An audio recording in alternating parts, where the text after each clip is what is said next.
Today is day one of Build It Week for LEGO Fortnite. Now this starts today and lasts until August 31st. And if you don't know much information about this, I'll try to break it down for you very quickly.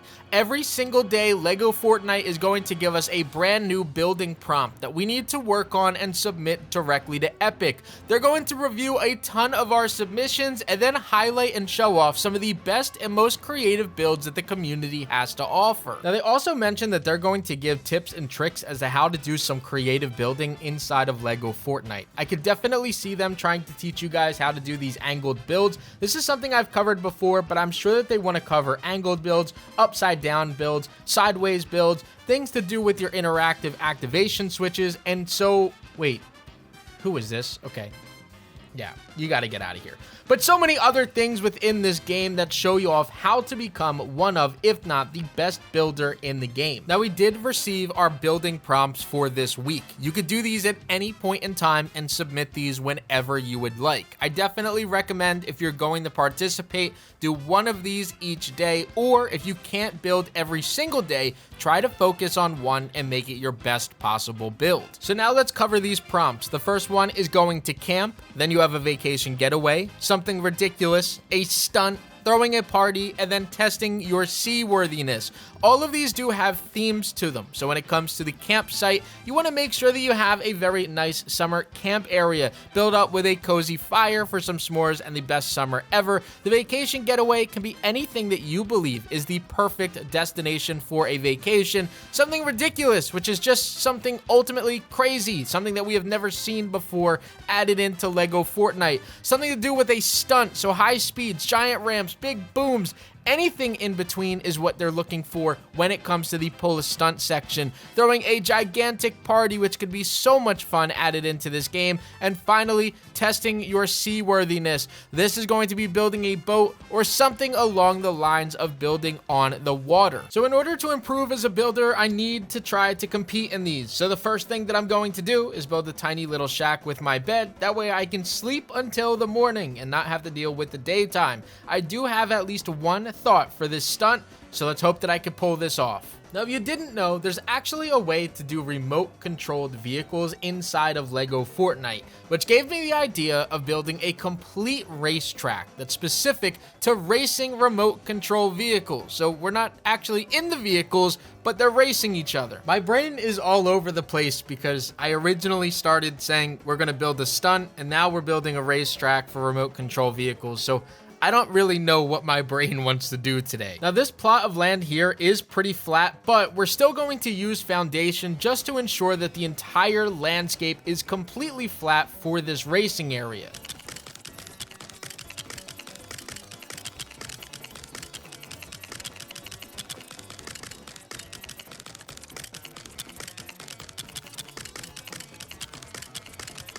Okay, and we got our racetrack done. Well, at least the foundation part of it is done. So it's absolutely storming outside in my world, so we're going to use the sleep until morning feature. That way it's bright and sunny for us to continue to build, but it's still storming outside. Why did this feature not clear up the weather as well and then give us a sunny day? Now, it actually started to get sunny out in my world the second that I was almost done with this entire build, or at least the floor part of this build. I have so much more to do because I remembered while trying to create this that we got that new decor set that is actually kind of specific to driving and vehicles in general. So this area should be extremely nice when I'm done with it. Now, in order to make this possible, I need to have the Lockie's Lighthouse bundle so that I could use the seaworthy curved build. I've talked about this bundle before and how unique it is because it has these curved walls over here, which look absolutely incredible. I'm also going to use the Beachside Boulevard walls as well because they're white,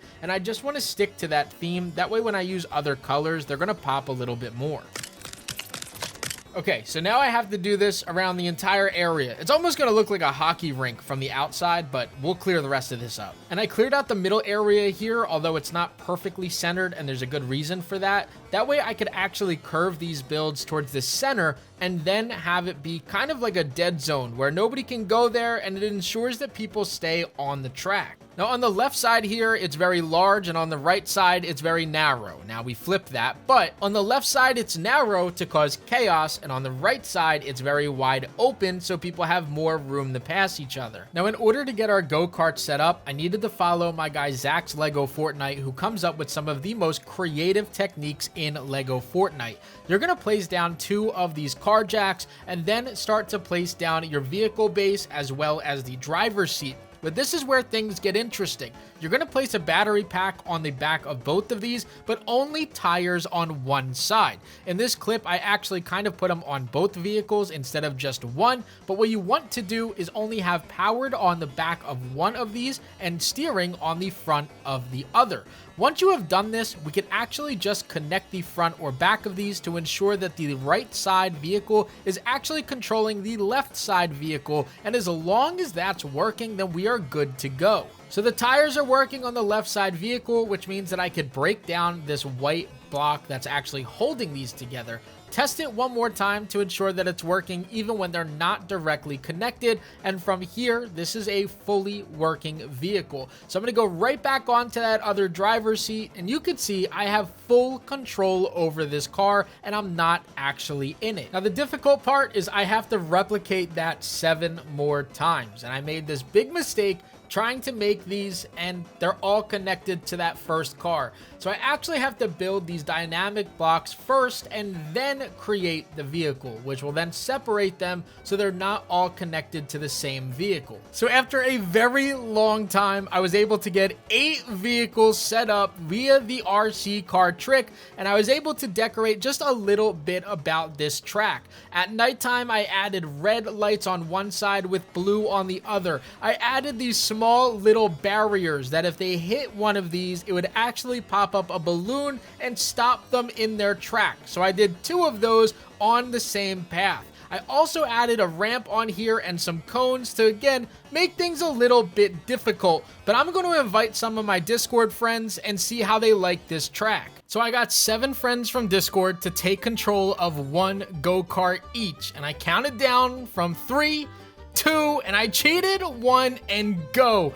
And we pretty much all failed right off the start. All of us flipped.